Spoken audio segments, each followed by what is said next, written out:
It was September 19th, 1999, and 48-year-old Susan Fassett just knew in her bones that her own personal day of reckoning was coming.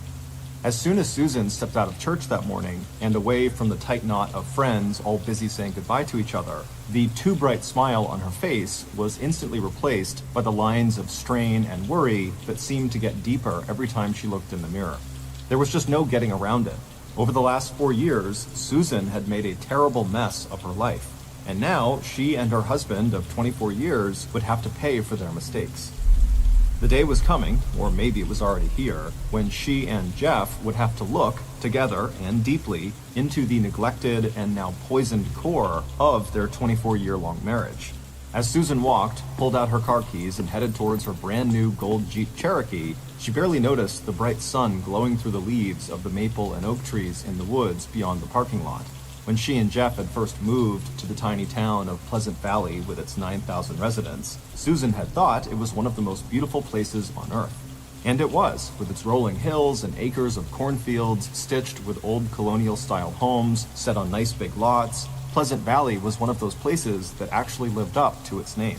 And for Susan and Jeff, the location was perfect. They could live and raise their family in a safe, quiet, affluent community where everyone knew and watched out for one another. And the city where they both worked, the town of Poughkeepsie, 10 miles to the north, was just a 20-minute commute away.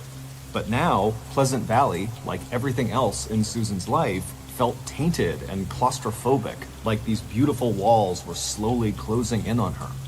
Climbing into her car, Susan's shoulders slumped. The problems in her marriage had probably started a long time ago.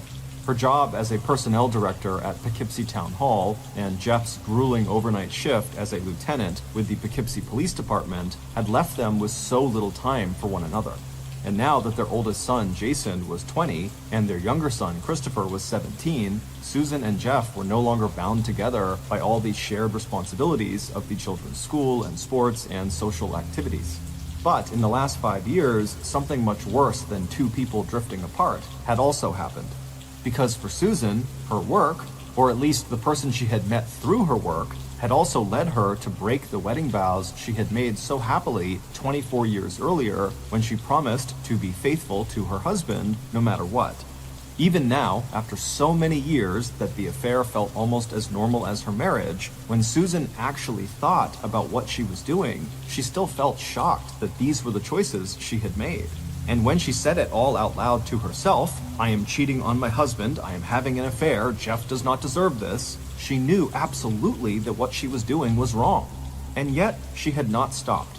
She meant to stop, every day she meant to stop, but armed with that good intention, telling herself that every meeting and every call with her lover would definitely be the last, the affair had just dragged on. And over time, Susan had told herself that the excitement and attention she got from outside her marriage actually made it possible for her to stay in her marriage. It somehow made up for the lack of emotional connection she felt she had with Jeff, and the fact that she and Jeff worked opposite schedules. She worked days, he worked nights, although that too was Susan's fault.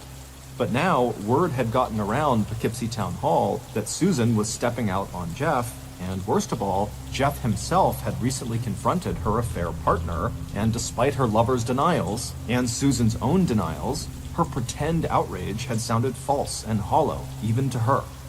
Just 10 minutes after driving out of the parking lot of the Pleasant Valley United Methodist Church, Susan had arrived home. As she turned away from her car and started walking through the thick carpet of fallen leaves, she noted how the outside of the cranberry red house that she shared with Jeff looked as neglected and in need of maintenance as their own marriage. A moment later, standing at the front door, Susan steeled herself, arranging her features into an expression that appeared refreshed and relaxed, the way she wanted to feel after going to church. Then she opened the door, put down her coat and purse in the hallway, and then stepped into the living room to say what would sound like a cheery hello to Jeff. But instantly, before they had even exchanged a single word, Susan could feel the tension that hung between them, and even without seeing his face, she could sense Jeff's hurt and distrust. And lately, there had been something else in Jeff's expression too. Something hard and knowing in how Jeff looked at her, the way he turned away from her in mild disgust.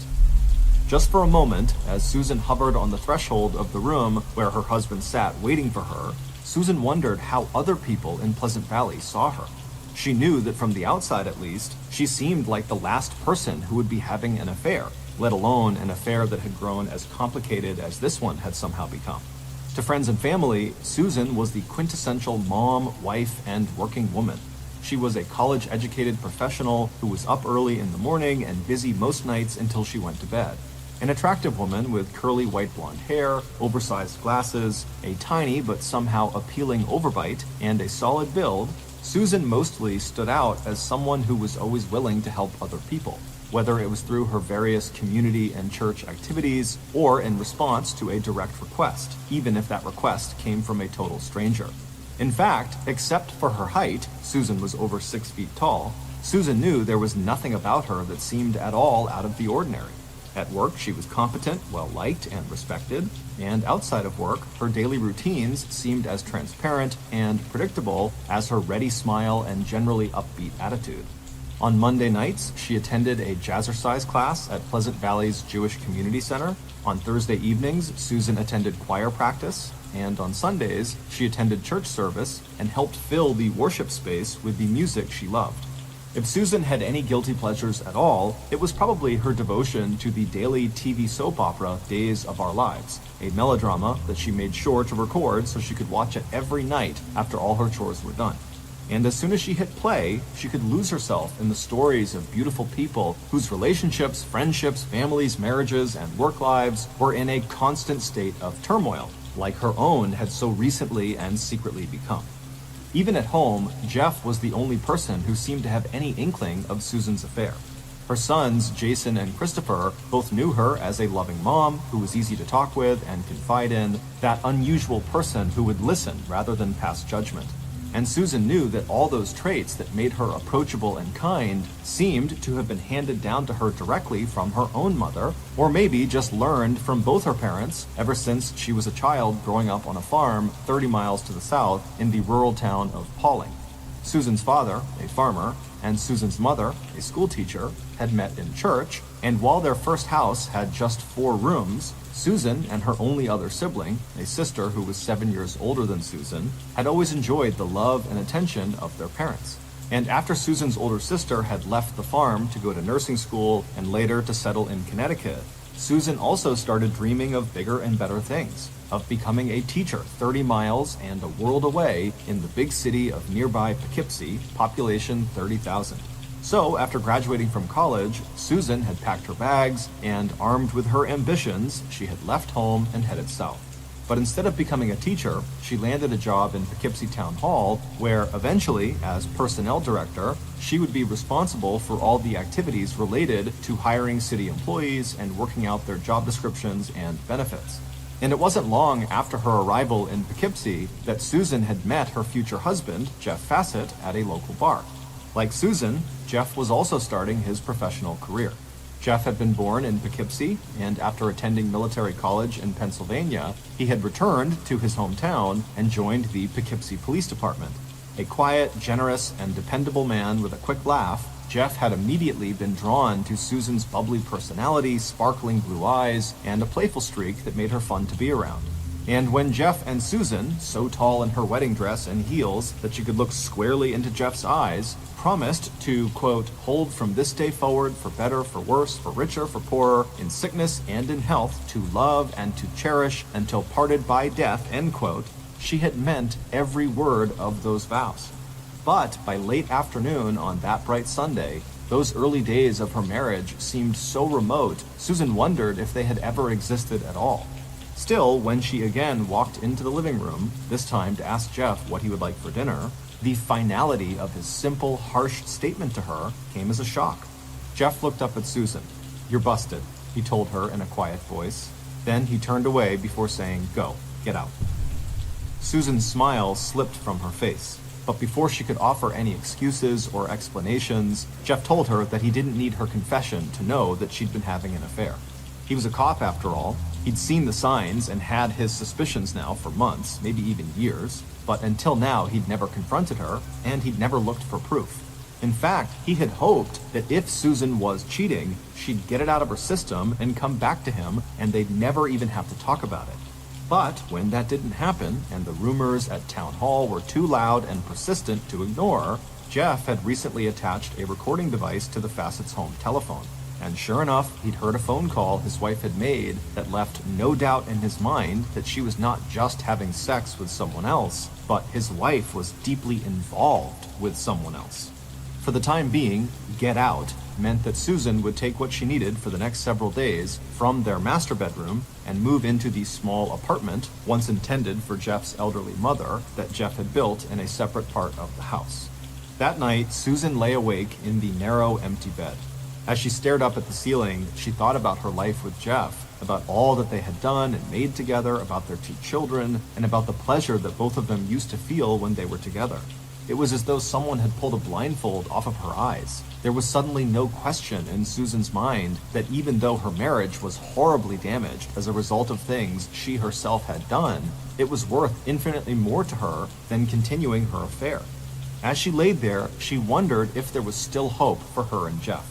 And at around midnight, as the clock clicked over to September 20th, 1999, the 24th anniversary of their marriage, Susan turned on the bedside light, then swung her long legs over the edge of the bed and stood up.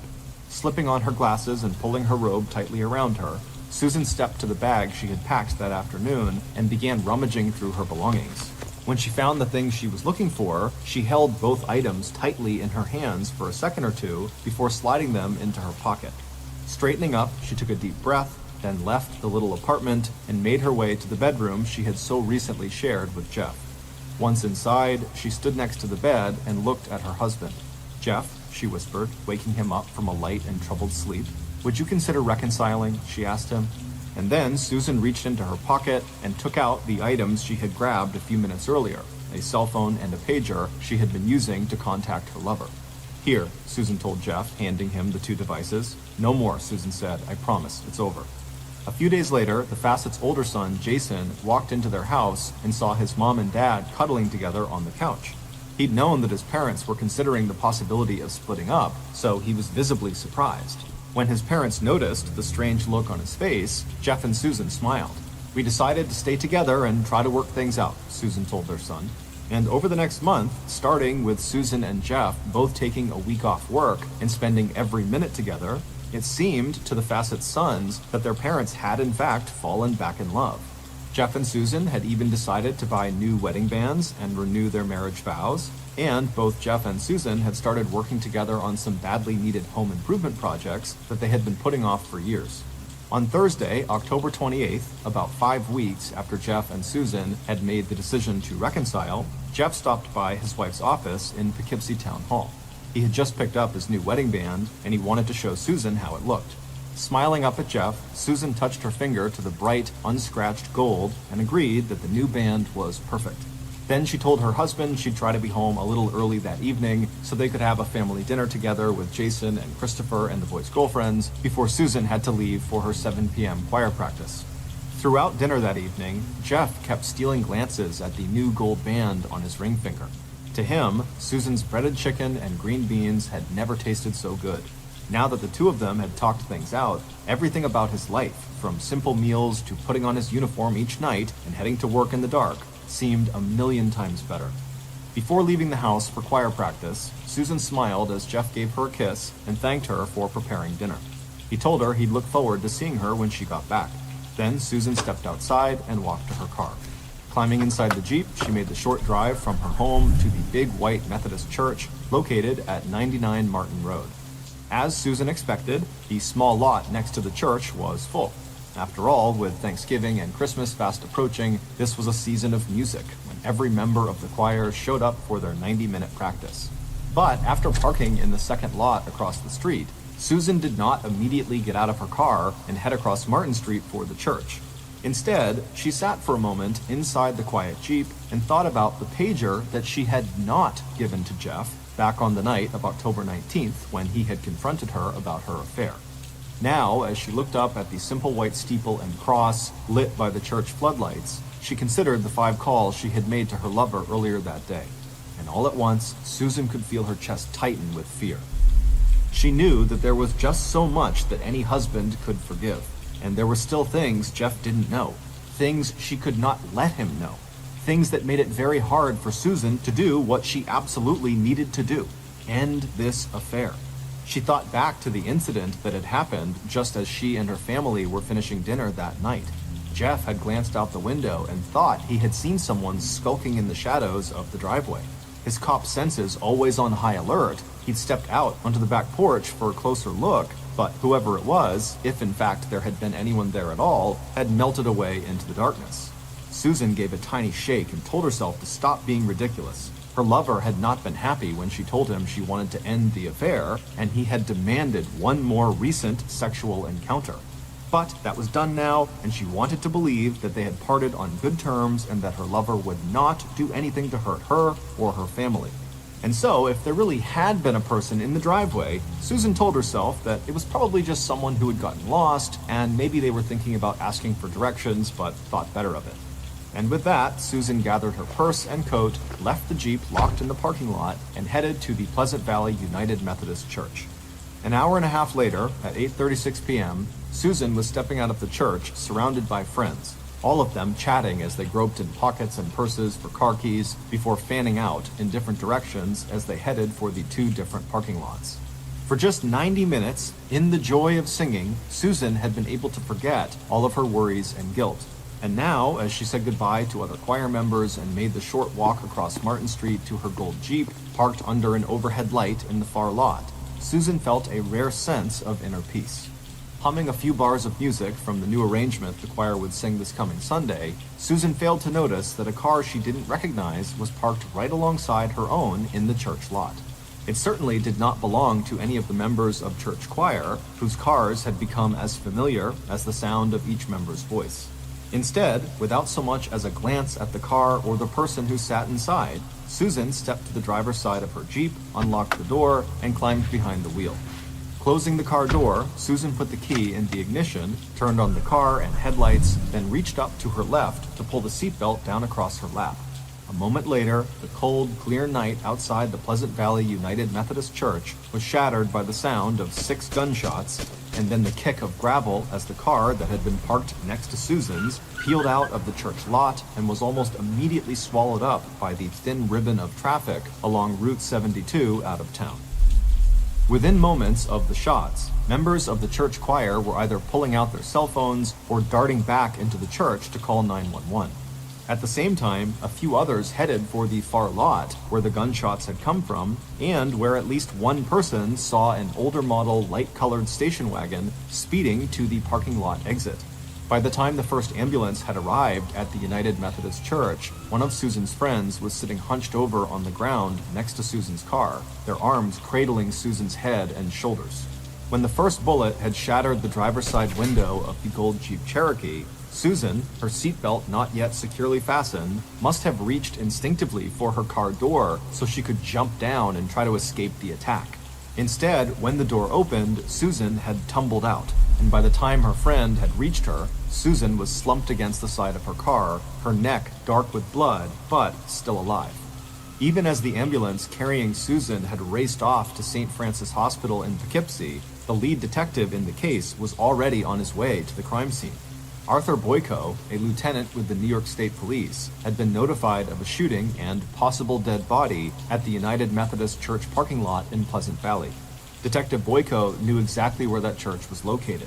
Assigned to the Bureau of Criminal Investigation, he worked with Troop K in a barracks located at the edge of Pleasant Valley, fewer than 5 miles from the church.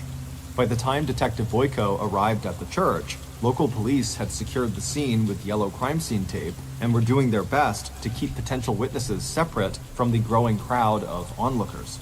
Tall, lean, and commanding with his thin face and military-style haircut, the 34-year-old detective immediately took charge of the situation. And right away, he knew that this investigation would be very, very complicated.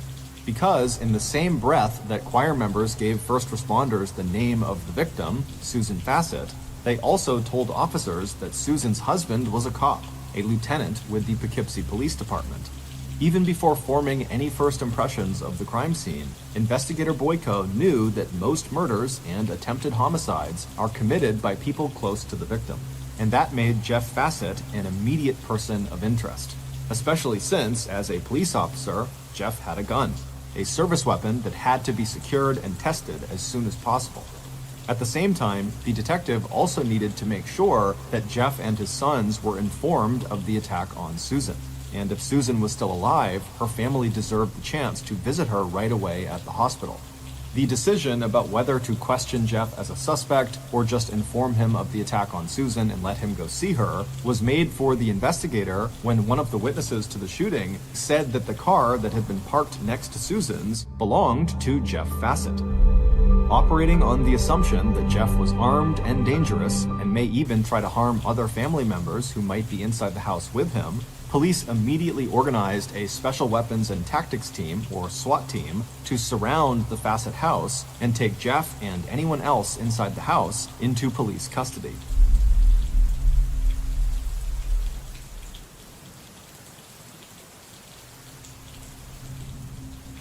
Meanwhile, back at the crime scene, Detective Boyko had assigned officers to carry out interviews with eyewitnesses, along with Susan's friends, neighbors, and co-workers at Poughkeepsie Town Hall. In making a close survey of the scene and hearing initial eyewitness accounts, the detective had also arrived at several important conclusions. As crime scene techs collected and photographed evidence and dusted for fingerprints, Detective Boyko had decided that this was not some random attack or attempted robbery. No one had taken Susan's personal belongings, including her purse, which were still in plain sight on the front passenger seat, and whoever had attacked Susan must have been lying in wait for her, which suggested that not only was Susan the specific target of the attack, but that her would-be killer knew something about Susan's routines and expected that Susan would be at that church that night for choir practice.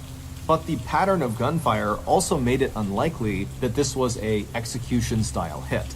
Not only did Susan seem like a very unlikely target for that, first responders had also reported that none of the bullets were clustered around Susan's head like you would expect in an execution-style hit.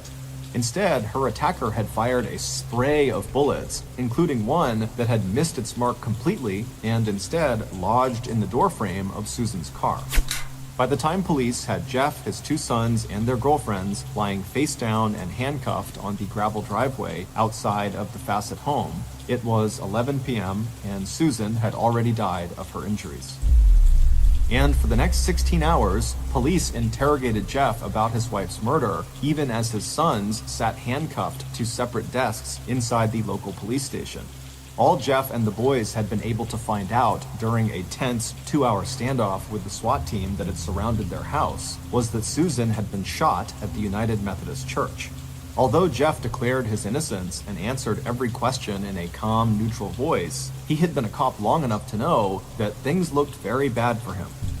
While Susan was at choir practice, he had left his house and driven to Poughkeepsie to get his paycheck. So not only had an eyewitness ID'd Jeff's car as the one leaving the scene of the crime, Jeff also had no alibi for the time of the murder. And police had discovered that Jeff had a very strong motive for this murder. If Susan thought she had kept her affair a secret from those around her, she was mistaken. In no time, neighbors and co-workers had reported to police that Susan Fassett was having an affair. Not only that, but as Jeff told police, just weeks earlier, he had confronted Susan's affair partner with his suspicions, right in the middle of Jeff's office inside the Poughkeepsie Police Department.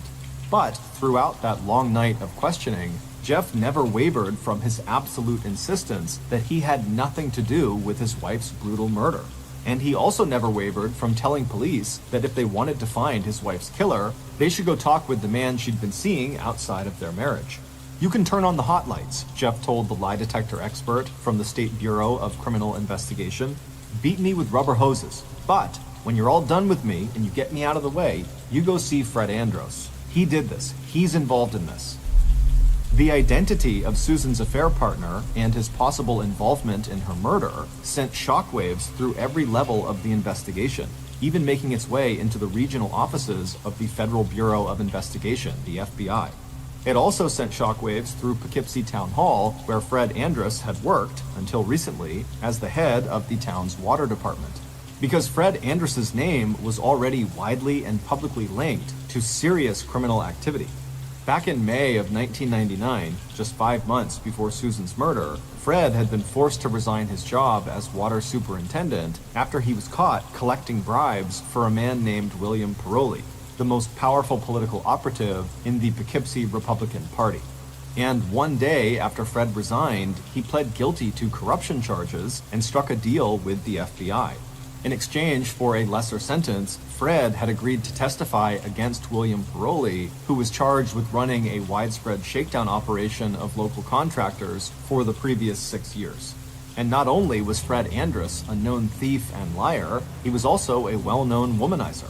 Despite his bullet-shaped head, small facial features, and Elvis-like pompadour all stacked on top of his 5'7" overweight body, Fred was on his 4th marriage, a fact that did not stop him from regularly soliciting the services of Poughkeepsie area prostitutes. The connection between Fred and Susan, confirmed by Jeff, opened the door to all kinds of new leads in the investigation. If it wasn't Jeff who killed his wife in a jealous rage, was it Fred? Was it Fred's wife? If Fred was involved with multiple women, could one of them have viewed Susan as a rival and decided to kill her? Or did Susan, because of her close association with Fred, know something about the ongoing corruption probe that made her a target of assassination? By 4 a.m. on the morning of October 29th, while Jeff was still being questioned at the Pleasant Valley Police Station, investigator Boyko was sitting across the table from Fred inside Fred's comfortable 3-story home located in a nice part of Poughkeepsie called Hyde Park. And within minutes of talking to Fred, the detective was aware that Fred, despite his less-than-handsome appearance, possessed a certain charm and confidence. He also had an airtight alibi for the evening of Susan's murder. From 7 to 9 p.m. the previous night, Fred and his wife had spent the evening with friends, a retired Poughkeepsie police officer and his wife. The men had spent most of the evening down in Fred's basement building very sophisticated model airplanes, which was a hobby the two friends shared. As for his relationship with Susan, Fred would confirm that he had been having a 4-year-long affair with Susan, and that they had actually known each other for 16 years before that. Fred also confirmed that Susan had wanted to end their affair after her confrontation with her husband Jeff back in mid-September, but Fred insisted that it had been a mutual decision to end the affair. And when the two of them had broken it off back in September, Fred had made a full confession to his own wife, who had been generous enough to forgive him. When asked when he had last seen or had a sexual encounter with Susan, Fred disclosed that he was actually impotent and that the physical part of his relationship with Susan consisted of cuddling and kissing and companionship. According to Fred, the last time he and Susan had actually had sexual intercourse was 1.5 years ago. Although Fred was obviously distressed by the news that Susan was dead, the only subject that seemed to make the disgraced town official nervous was whether the murder could have anything to do with the ongoing corruption probe at Poughkeepsie Town Hall. Fred admitted that now that he was a witness for the FBI, he felt like he could be in danger from local bad guys. And Fred also admitted that it was possible Susan could have been in danger just because of him. Contrary to what Detective Boyko heard, that Susan's affair with Fred seemed to be public knowledge, Fred insisted that he and Susan had kept their relationship a very closely guarded secret. It seemed like a small discrepancy, but one that the investigator knew he would have to follow up on. Meanwhile, detectives also began to collect all of the communication data, telephone, pager, cell phone, and email that belonged to the key figures in the case, including Susan, Fred, and Jeff. With the help of technology experts, investigators hoped to compile a picture of who was where and who was talking to whom in the days and weeks leading up to Susan's murder. The first break in the case came on October 30th, 2 days after Susan's murder. Partial results from Susan's autopsy had revealed traces of semen inside of Susan, meaning she must have had intercourse between 24 and 48 hours before she had died. Hours later, Jeff was brought back to the police station where he told detectives that the last time he and Susan had made love was 4 or 5 days before she was killed. An analysis of the blood sample Jeff gave police, along with the results of a lie detector test he also agreed to take, confirmed Jeff's story. And after seeing pictures of Jeff's car, the woman who had placed his car in the church parking lot on the night of the murder also told police that she actually might have been mistaken. It might have been a different car. While police were still not willing to rule Jeff out as a suspect, they now knew that they had to find the man who had had sex with Susan within 2 days of her murder. Unfortunately, the problem with this new piece of physical evidence was that police simply had no other suspects aside from Jeff, against whom they could match the semen sample. So, even though police had ruled Fred Andros out as the murderer, Detective Boyko decided it was still worth following up with him, as well as with Jeff, to see if either man could shed additional light on what was happening in Susan's life or in her past that might provide any clues to her murder. Because Fred had a solid alibi for the time of the murder, and police had no evidence that linked him to the crime, there was no legal way to compel Fred to give them a DNA sample so they could rule him out as the mystery man who last had sex with Susan Fassett. But when Fred declined the investigators' request for such a sample, there was nothing to prevent Investigator Boyko from inviting Fred to have lunch with him in a public place, and then for the detective to collect a DNA sample by pocketing the straw that Fred had used to sip from his cup of water. Besides, after hearing rumors that Fred regularly solicited sex from prostitutes, investigators had to wonder if Fred had been lying when he told them he was unable to have sex. But it wasn't until mid-December, 1.5 months after Susan was gunned down, that Detective Boyko and the Bureau of Criminal Investigation would get the tip they needed to break the murder case wide open. And the story that investigators ultimately pieced together would make Susan's favorite soap opera, Days of Our Lives, look like a happy fairy tale written for kids. Based on what investigators discovered, here is a reconstruction of what happened on the night of Thursday, October 28th, when Susan left the United Methodist Church in Pleasant Valley and hummed her way across the parking lot to her brand new gold Jeep Cherokee. As soon as the killer arrived at the church, they saw that their timing was perfect. Susan's distinctive Jeep was parked in the lot farther away from the church, and there were several empty slots on either side of the Jeep. A moment later, the killer had backed the old Taurus station wagon with the fake license plates into the empty space next to the Jeep. Now, the front passenger seat of the Taurus was directly across from the driver's side of the Jeep. As the killer hoisted their bulky frame from the driver's side into the passenger seat, they put the passenger side seat back all the way so anyone looking at the Taurus would think the car was empty. Reclining in the dark, the killer tried to slow their racing heart. Earlier that evening, the killer had actually gone directly to Susan's house to see if they could get a clean shot at her while she was eating dinner with her family, or if she stepped outside alone onto the back porch. But the killer had barely made it halfway up the driveway before Susan's husband had suddenly come out the back door and begun to make a slow circuit of the house while calling out if anyone was out there. That had been even worse than what had happened 4 days earlier, on Monday, October 25th, when the killer had driven to the Pleasant Valley Jewish Community Center, intending to kill Susan there, but the center had been too crowded, and Susan's car wasn't there, so the killer had just left. But now there was no turning back. It had been made very clear to the killer that Susan was not dead by the end of tonight, that very bad things would happen to the killer's own family. Closing their eyes in the dark, the killer could see the photographs spread out on the kitchen table in front of them. The killer's son, each sibling, each aunt, each stepchild, all pictured alone, all vulnerable to some terrible accident, including murder.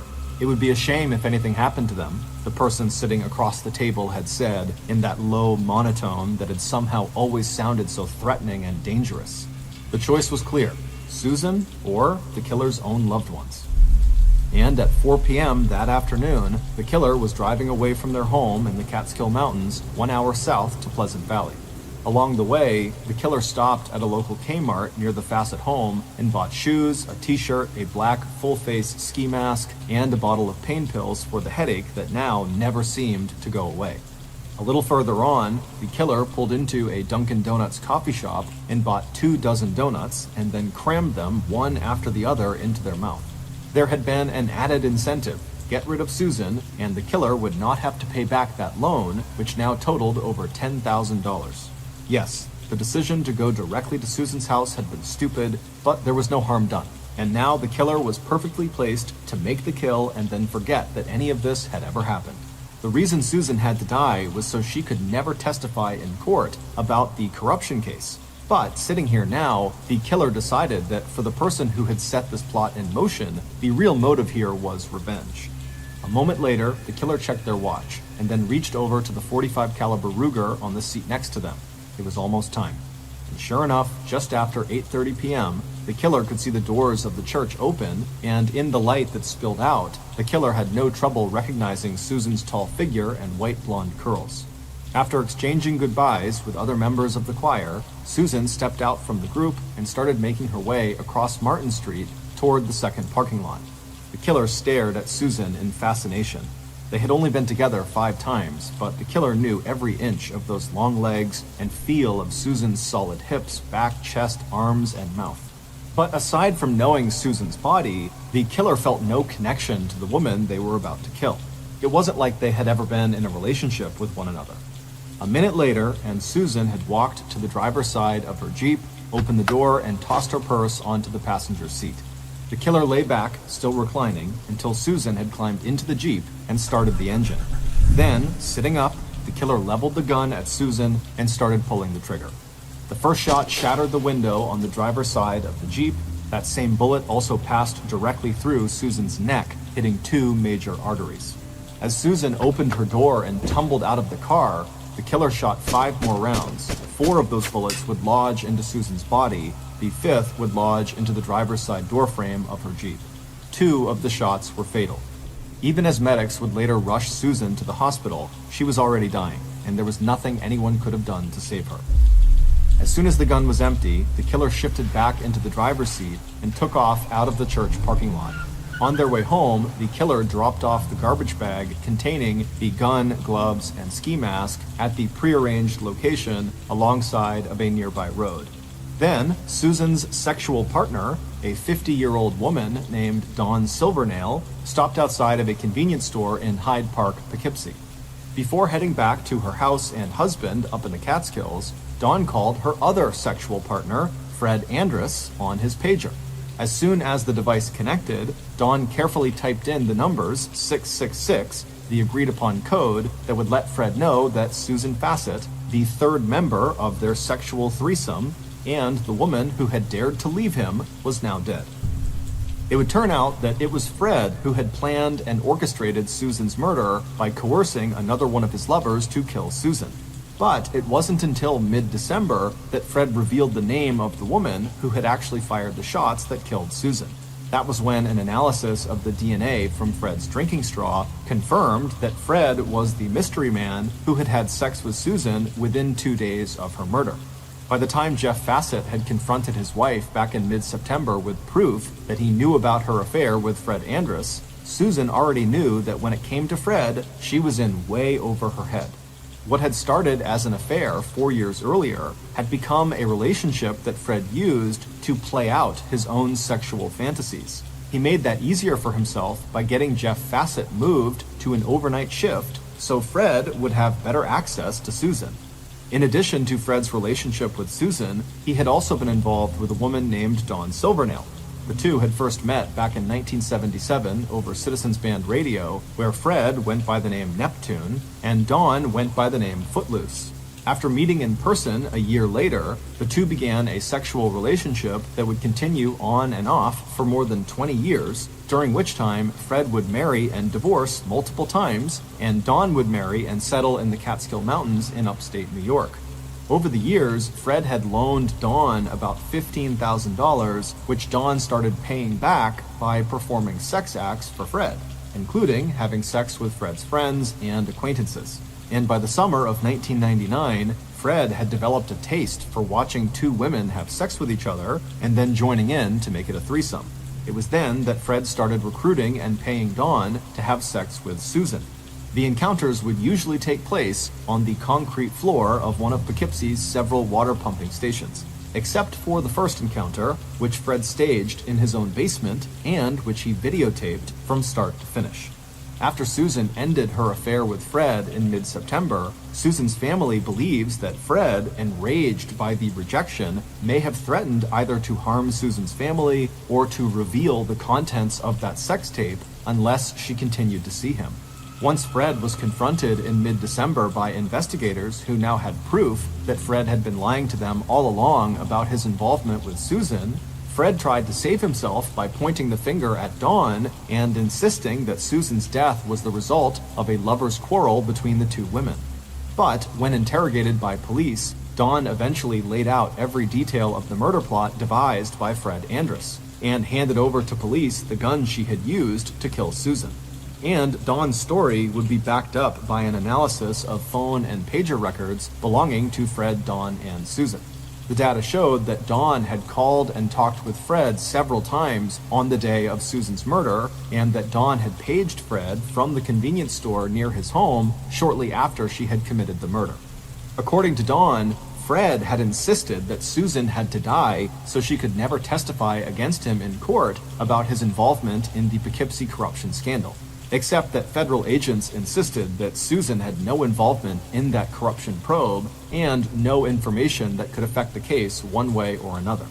But before police could arrest Fred, there would be one more unbelievable twist to this bizarre and tragic crime.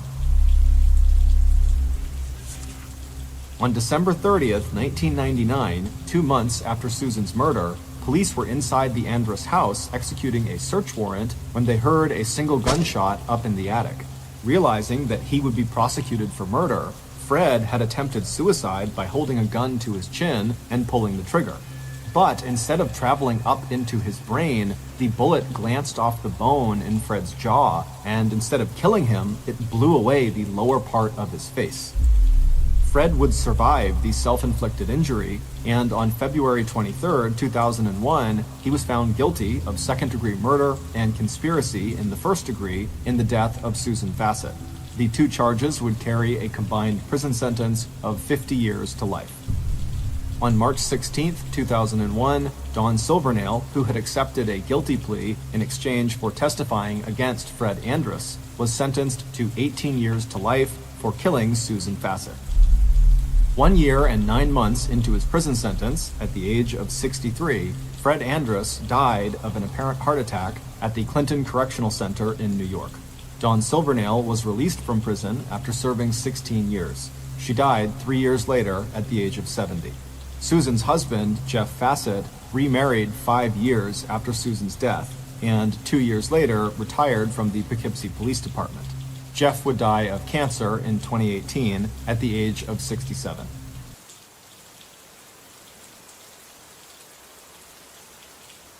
In February of 1985, Maria Gonzalez would be very relieved when her employers got back from their vacation in Europe. The 58-year-old live-in maid and all-around family companion looked up at the big house in the heart of Houston, Texas, where she had been employed for the last 5 years, ever since September of 1977. Maria's friendly brown eyes softened at the sight of the 2 little boys watching her from a downstairs window as she walked back into the mansion on Memorial Drive, carrying the morning newspaper. The paper was in English, so Maria, whose first language was Spanish, hardly gave it a glance before placing it neatly on top of the growing pile of newspapers in the home office of her employer, Houston lawyer James Campbell. Mr. Campbell and his wife, Virginia, had been gone almost 2 weeks now, and Maria had, as always, loved the time she had spent with the couple's 2 grandsons, 8-year-old Michael and 6-year-old Matthew. Maria and the boys had both arrived at 8901 Memorial Drive at nearly the same time. That was when Cindy, one of the Campbells' 4 daughters, had come back home to her parents following a divorce. Maria let out a sigh. Her feelings towards Cindy were a lot less warm than her feelings for the rest of the Campbell family. It had all happened 10 years ago, before Maria had joined the family, but everyone knew the story. In 1972, Cindy had run off to Colorado at the age of 17, and once she was there, she met and married a man named Michael Charles Ray. But right after her 2 boys were born, Cindy wanted out of the marriage, and her father had arranged the divorce, making sure that Cindy got full and exclusive custody of her kids. But then all Cindy had done was bring the boys back to the family home on Memorial Drive and hand them over to her parents to raise. And by the time Maria had arrived to help with the house and the boys, Michael and Matthew were both calling their grandparents Mom and Dad. And Cindy was living at her parents' expense in an apartment building that was part of the Campbells' various real estate holdings in and around Houston. And when Cindy did visit, it seemed to Maria that the second to youngest Campbell daughter was much more interested in getting money from her mom and dad than she was in spending any time with her own 2 kids. As Maria herded Michael and Matthew into the kitchen to make them a nice hot breakfast, the three of them chatted away in Spanish. Thanks to Maria, the boys were fluent in both Spanish and English, and now that they were getting a little older, they were also doing their best to help Maria brush up on her English skills. As Maria watched them settle down at the scuffed kitchen table to eat their scrambled eggs dotted with bright jalapeno and sweet red peppers, she had to admit that it was probably better that Cindy was not actively involved in her children's lives. From her apartment over the garage, where she'd had a bird's eye view of the Campbell household for 5 years now, it had seemed to Maria that Cindy mostly seemed to create problems for other people. During the few years that Cindy was going to the same college as her younger sister Jamie, Maria had seen Cindy get into the car with Jamie in the morning to drive to school, and as soon as Jamie had started up the car and headed down the driveway to the street, Maria had seen Cindy toss burning cigarette butts into Jamie's long hair. And not only had Cindy never gotten her own driver's license, as far as Maria knew, she'd never really had a job either, not even after she had dropped out of college and had a lot of time on her hands. There had been that time, maybe a year or a year and a half ago, when Cindy had lived with a boyfriend who had helped her eat better and even go for walks and do some exercising, and Cindy had not only lost close to 60 pounds, but she'd also told her family that she'd gotten a job at a Houston nightclub doing stand-up comedy. But, like most of Cindy's so-called fresh starts, that had not amounted to much. Because now, Cindy was back to living in squalor in her own apartment again. Maria had heard what the apartment looked like: unwashed dishes, open cans of partly eaten food, dirty sheets on an unmade bed, and it looked to Maria like Cindy had given up on exercise, along with keeping herself clean and going to work. And lately, with her parents still not due back in town for another few days, Cindy had started to drop by the mansion again, getting lifts with people Maria did not know or recognize, and who just tended to sit in their car and smoke or drop an empty soda or beer can out of the car window while they waited for Cindy to come back outside. One of the reasons the Campbells had decided to go on this vacation in the first place was to get away from Cindy. In the last 6 months, Mr. Campbell especially had gotten fed up with Cindy's tantrums and requests for money, and he had told her that it was way beyond the time that she had found a job and started supporting herself. Mrs. Campbell still found it hard to say no to Cindy, but Maria knew that even Cindy's mother had finally run out of patience. And ever since her parents had turned off the money faucet, it seemed to Maria that Cindy was always in a very bad mood. Yes, Maria thought, as she and the boys all squeezed themselves onto the worn couch in the living room to watch a little TV, Maria would be very glad when Mr. and Mrs. Campbell arrived back home. It had made Maria uneasy hearing Cindy clomping through the house. Maria was a very strong and capable woman, but she had decided that she would rather not be alone at the house when Cindy stopped by for those visits. But a few nights later, on June 9th, 1982, when Maria opened the big front door of the brick and flagstone house to welcome the Campbells back home from their vacation, the housekeeper could see immediately that just stepping over the threshold back into their own home seemed to deepen the lines of worry around Virginia Campbell's intensely blue eyes. 50 years old and 5 foot 4 inches tall, Virginia's trim frame had gotten shorter over the years because of a slight curvature of her spine and the 3 decades she'd spent as a paralegal hunched over a keyboard. Now the top of her head barely reached her husband's shoulders. But even though she was tired from all the traveling, Virginia gave Maria a warm smile. Over the years, the two women had become friends, as well as employer and housekeeper, and they had shared a bond in their love for Michael and Matthew. Maria appreciated Virginia's sense of humor, and she liked that her employer did not show off her wealth with expensive and fussy furniture. Despite its size, the inside of the Campbell's house was comfortable and plain. Mr. Campbell sometimes accepted TVs and other appliances in place of payment from his clients, and inside the living room there were 2 TVs, one stacked on top of the other. There wasn't very much that was fancy about Virginia either. She was a hard worker, she enjoyed wearing inexpensive costume jewelry, and if Maria could find one fault with her employer, it was that Virginia was maybe overly generous with everybody and maybe a little too timid when it came to speaking her mind. The same could never be said of Mr. Campbell. 6 foot 4 inches tall, 201 pounds with a strong build and dark hair and features, James Campbell, who was 55 years old, had made a name for himself as a highly skilled and successful Houston lawyer with a solo practice and a sly and unpredictable sense of humor. He was well known not just for winning cases, but for his courtroom theatrics.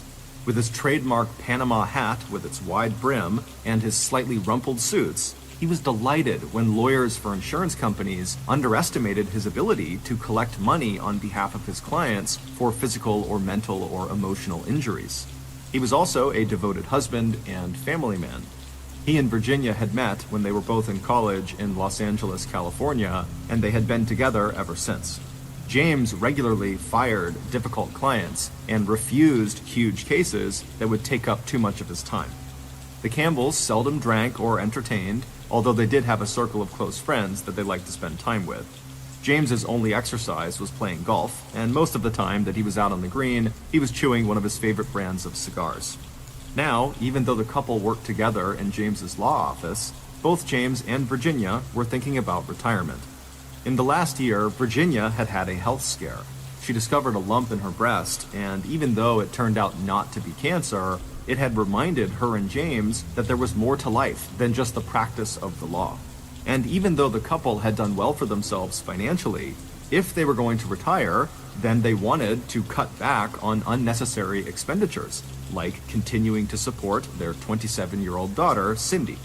So, while their vacation was a welcome break for James and Virginia, it hadn't really done anything to solve the family's Cindy problem or change the resentment Cindy was feeling about her parents' decision to finally push her out of the nest. One look at Virginia's tired face, and Maria decided not to even mention Cindy's recent visit to the house while her parents were away. But Cindy herself had no intention of protecting her mother from worry. Instead, she seemed eager to make sure that her mother was as miserable as possible. 2 days after the Campbells had returned from their vacation, and while James was at his law office, Cindy had arrived at the mansion on Memorial Drive and yelled and screamed at her mother, demanding more money. By that afternoon, Cindy not only had more money, she was dragging her mother around Houston to buy Cindy expensive silk blouses and designer jeans. The next day, June 12th, Michael and Matthew were waiting for Maria when she came into the main house first thing in the morning. The boys cried when they told Maria about the big fight late the night before between Virginia, who they called Mom, and their biological mother, who they just called Cindy, that had occurred when Virginia gave Cindy a ride back to her apartment with all her shopping bags full of new clothes. Maria calmed the boys down as best as she could, but it was clear to Maria that Virginia Campbell was just too timid to stick up for herself. Maria wished that the other Campbell daughters lived closer so they could come by and visit and make Mr. and Mrs. Campbell and the boys smile again. On June 17th, the Campbells' youngest daughter, Jamie, who had left Houston to attend a college out in Knoxville, Tennessee, called to check in on her mom. Now that it was spring, Jamie was hoping to plan a long vacation back at home in Houston. But when Jamie mentioned this plan to her mother on the phone, Virginia just changed the subject. And more, Jamie had the feeling that her parents just wanted her to stay right where she was in Knoxville rather than come back to the family home. The next day, Friday, June 18th, was hot and humid. But the spring flowers were in bloom, and the Campbells, including Maria, were all looking forward to an evening out at Houston's Memorial City Mall.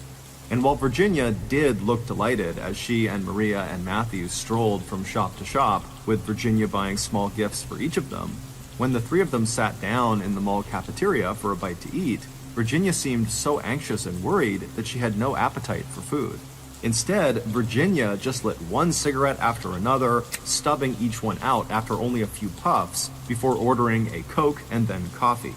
By the time they got home, around 9 p.m. that evening, James and his older grandson, Michael, had already returned from their evening out, and now James had stretched out his long legs in the living room and was watching TV.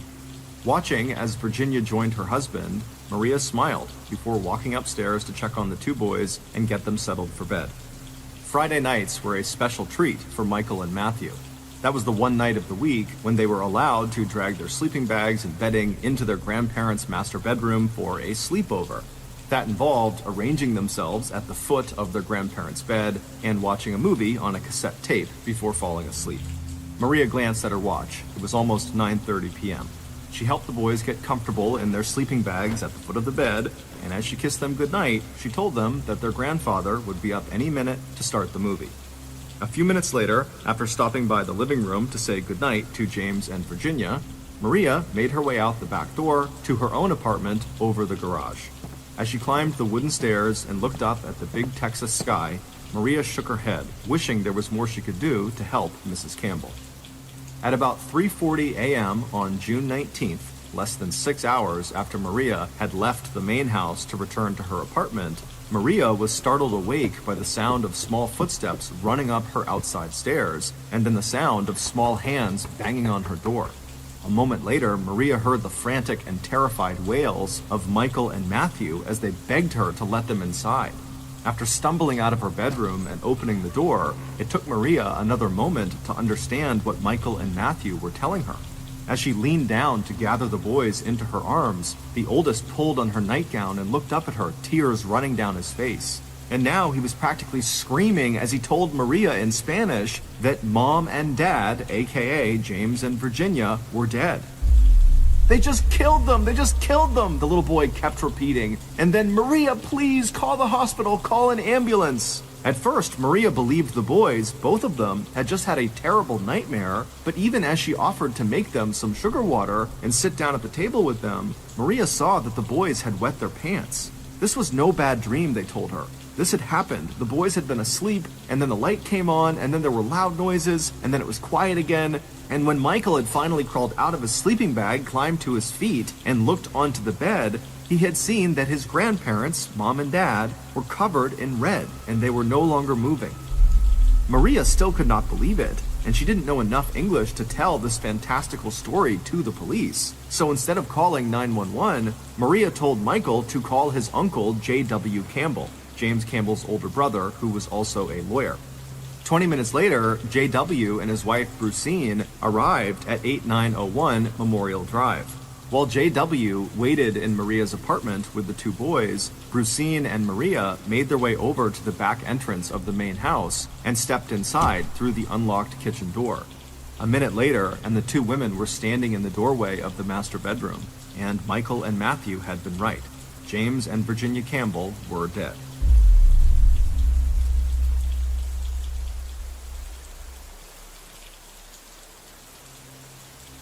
By 4:13 a.m., just half an hour after Maria had come suddenly awake, Houston police and medical personnel had arrived on the scene.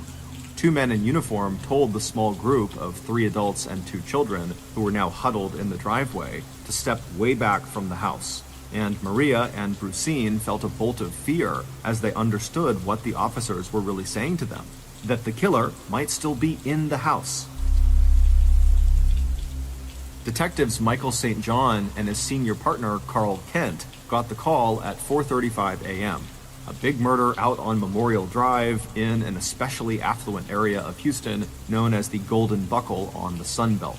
20 minutes later, the 2 homicide detectives had arrived at the Campbell home and were met in the back of the house by an officer who told them that police had searched the house and it was empty except for the 2 victims.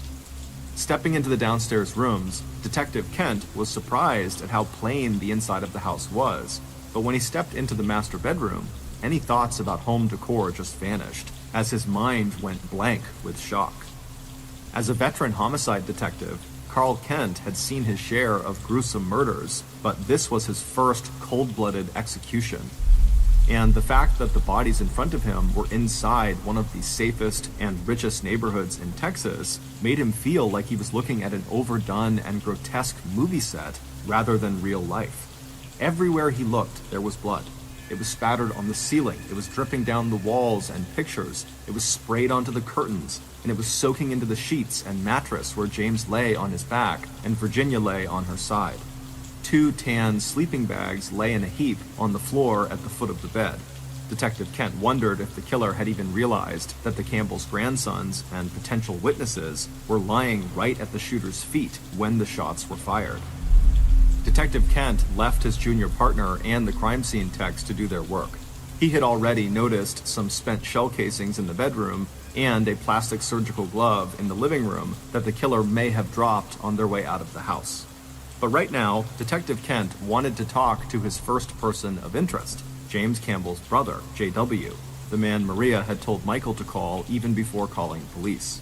The detective wanted to know why J.W., an able-bodied man, had sent Maria and Brucine into the house to check out a possible murder scene instead of going into the house himself, and why, after getting Michael's frantic call, J.W. hadn't immediately alerted the police before heading over to the Campbells' residence.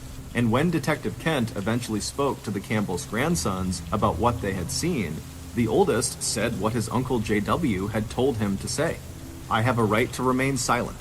The detective couldn't help but wonder if J.W. had anything he was trying to hide. By late Saturday, 3 of the Campbell daughters had arrived in Houston and were gathered at Memorial Drive. As the women, the oldest, Michelle, and the youngest, Jamie, followed by the second oldest, Betty, started going through their parents' house to see if anything was missing, they quickly discovered that the police were wrong when they assumed there had been no sign of robbery. While no one had taken the gold watch and diamond ring that Virginia had been wearing, and there was no sign that the house had been ransacked, the daughters and Maria quickly discovered that the fat roll of $100 bills that Virginia had taken with her the previous day on her trip to the mall was missing. The fourth Campbell daughter, Cindy, did not show up at 8901 Memorial Drive until the following afternoon, Sunday, June 20th, a day and a half after she'd been told that her parents were dead. And when Cindy did arrive, she and the man driving her, David West, who was yet another one of her on-again, off-again boyfriends, both looked totally hungover. Investigators had already tracked down Cindy and interviewed both her and David. While police were still checking out their alibis, they both seemed pretty solid.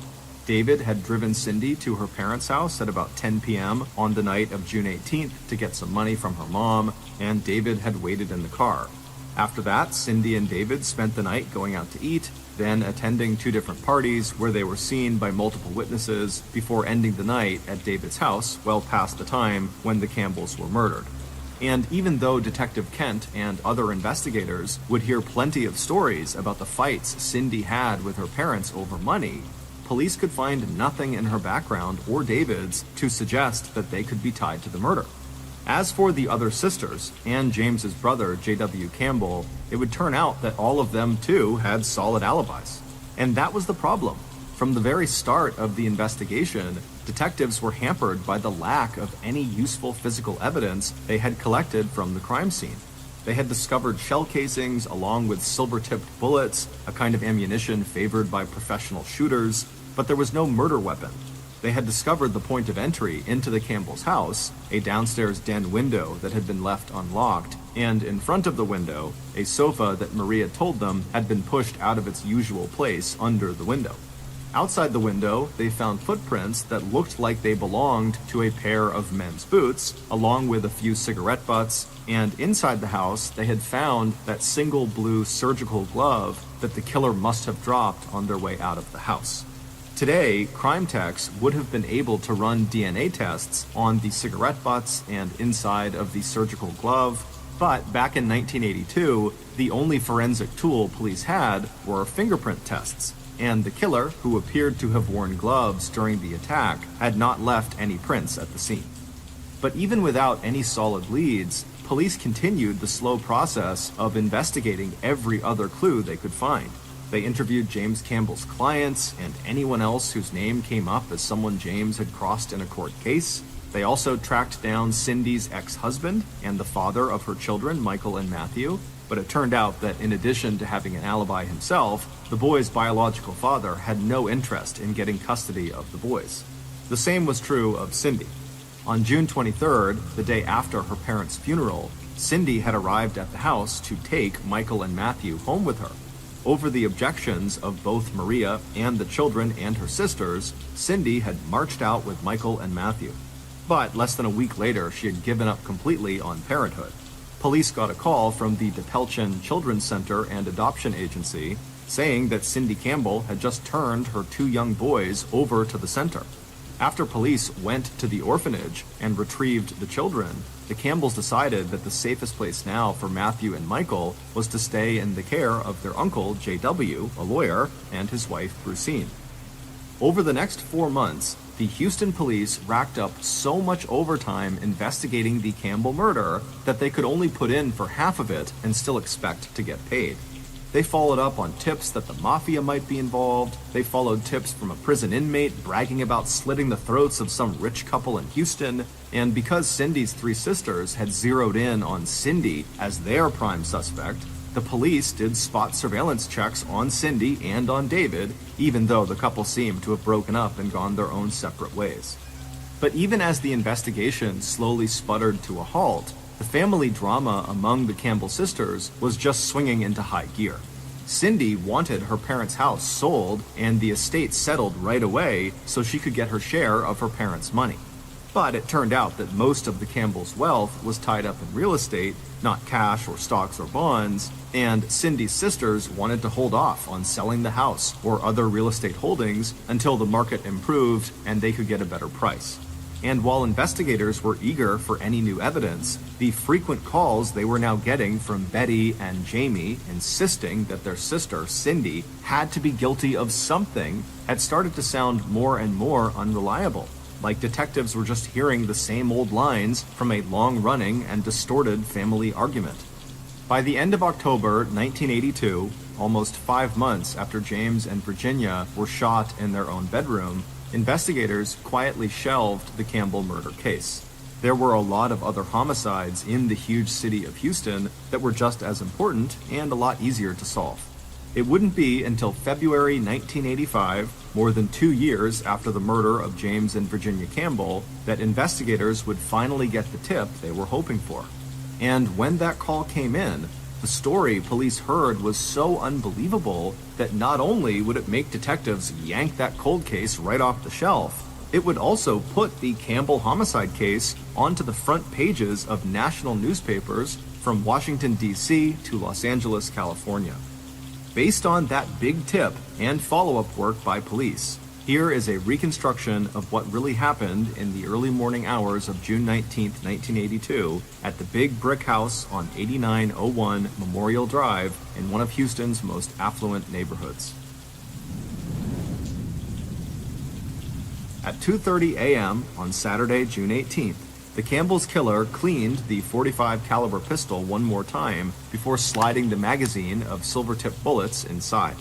By 3 a.m., the killer had inspected the rest of the gear, smeared mud on the license plate of the car they'd be driving so no one could read all the numbers, and slipped on a tight-fitting pair of plastic surgical gloves. Then the killer slid behind the car's steering wheel and eased out onto the main road that led west to Memorial Drive and the Campbell house. As the killer neared the Campbell street, they turned off their headlights and pulled their car onto the shoulder of the road on the opposite side of the hulking brick and stone house with the red tile roof. The time was 3:20 a.m. The .45 was tucked into the killer's shoulder holster, and a white hockey mask that goalies wore to protect their entire face fit snugly over the black ski mask underneath. Crossing the road to the front gate that blocked the entrance to the Campbell's property, the killer, careful not to make any noise, unwound a heavy metal chain that was wrapped, but not locked, around the latch. Stepping to the rear wall of the house, the killer found the window that looked in on the den. After easing the screen out, they began to work the window until it slid up just far enough that the killer could slip inside the house. A moment later, after pushing aside a sofa that had been under the window, the killer had crossed the den and then the living room, headed for the curved stairway to the second floor. Before placing their boots soundlessly on the first tread, the killer gently released the safety on the .45 caliber pistol in the shoulder holster. At the landing, the killer paused to listen. The big house was quiet. Turning to the upstairs hallway that was faintly lit by a nightlight plugged into an electrical outlet in the woodwork, the killer went up the last few steps to the second floor. Ignoring the closed doors on either side of the hallway ahead, the killer stopped at the first door on the right.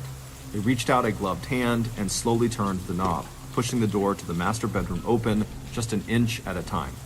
Stepping into the room, the killer saw that the queen-sized bed was positioned so the headboard was to the killer's right. The killer could just make out the figures of James and Virginia Campbell asleep on top of the covers. The killer slipped their hand upwards along the inside wall to the light switch. Taking a slow and steady breath, They flipped on the light and then took 2 steps forward towards the end of the bed.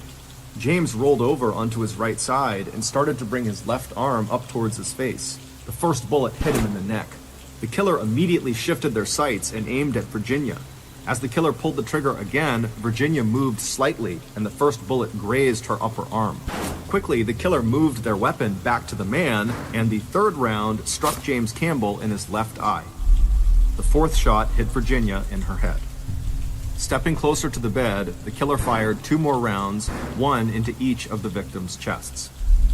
Breathing hard, the killer took in the spray of blood across the headboard wall and ceiling. Then the killer looked down one more time to make sure that the Campbells were dead.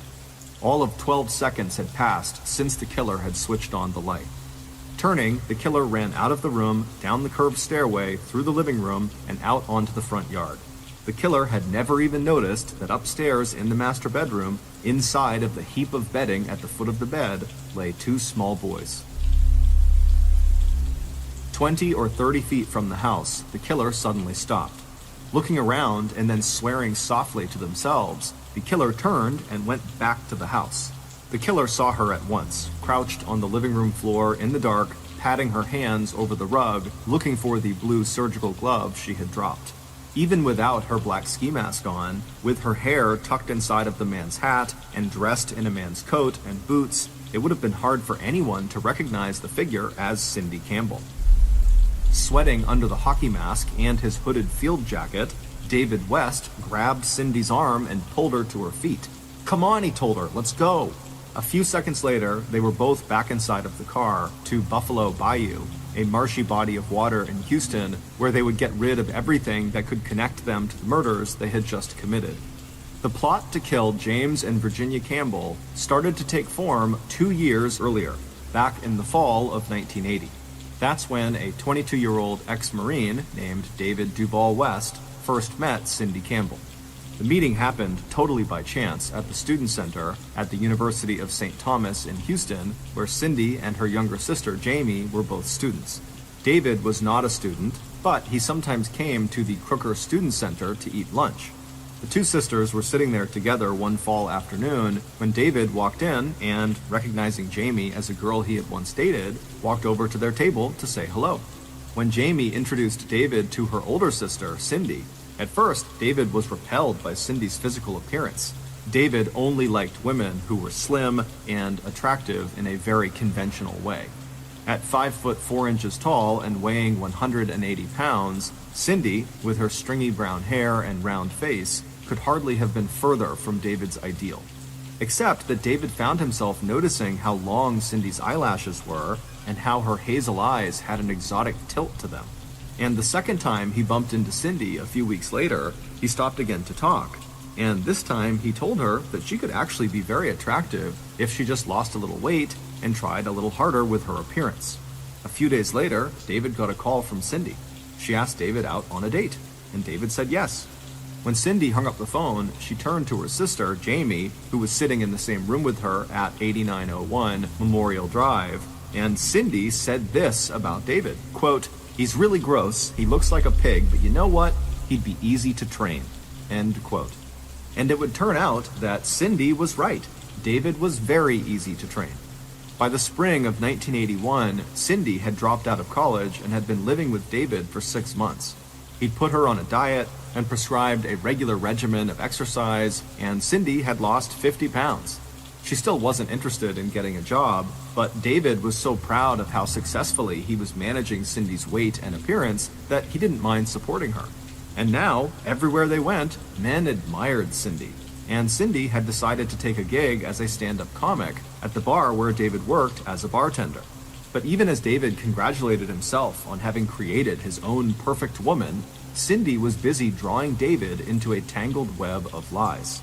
According to Cindy, she had been relentlessly and continually abused ever since she was a child, by her parents, by her sisters, by her first husband, and by every boyfriend she had ever had. She had been hit, pinched, tripped, beaten, cut, neglected, and humiliated in every way imaginable. But, according to Cindy, the worst thing that had ever happened to her was getting sexually molested by her father. For weeks, and then months, Cindy talked non-stop to David about the abuse she had suffered, until finally, David agreed with Cindy that both her parents were such horrible human beings that they deserved to die. And when they did die, Cindy, who had been supported by James and Virginia her whole life, would no longer have to ask for money. Instead, her parents' money would simply become her money in the form of her inheritance.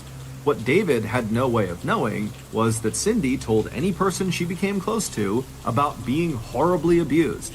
But depending on her audience, the type of abuse and the names of the abusers would change. As for her charge that her father had committed incest, she was just as likely to tell people that she herself was illegitimate and that James wasn't her father at all. Sometimes it was Michael James was supposed to have fathered, other times it was Matthew, and other times the father of both sons was her no-good ex-husband Michael Ray. The point of Cindy's stories, none of which police were ever able to substantiate, seemed to be so she could manipulate people and play on their sympathy to get money, and persuade them to take care of her and feed her and invite her into their homes.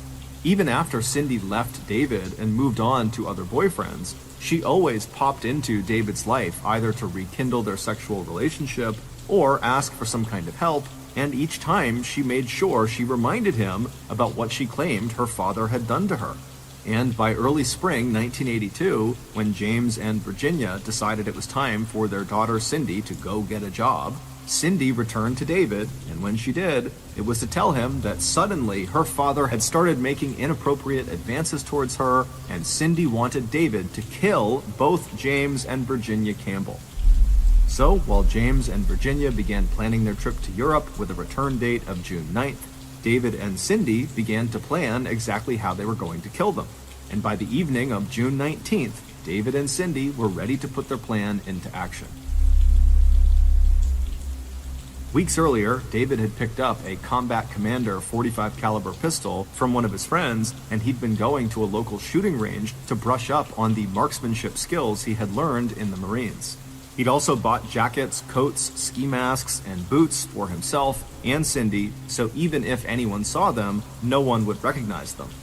While her parents were in Europe, Cindy started dropping by the house on Memorial Drive. Not only did she help herself to towels and food, she also began trying the downstairs windows to see which one opened with the least amount of noise and effort. On the evening of June 18th, 1 hour after Cindy's parents and Cindy's sons and Maria had all returned from their evening out on the town, David drove Cindy to her parents' house at 10 p.m. so Cindy could get some cash from her mother. But the real purpose of that visit was to unlock the window in the den, so when Cindy and David came back at 3:30 in the morning to kill Cindy's parents, they would have a way to get inside the house.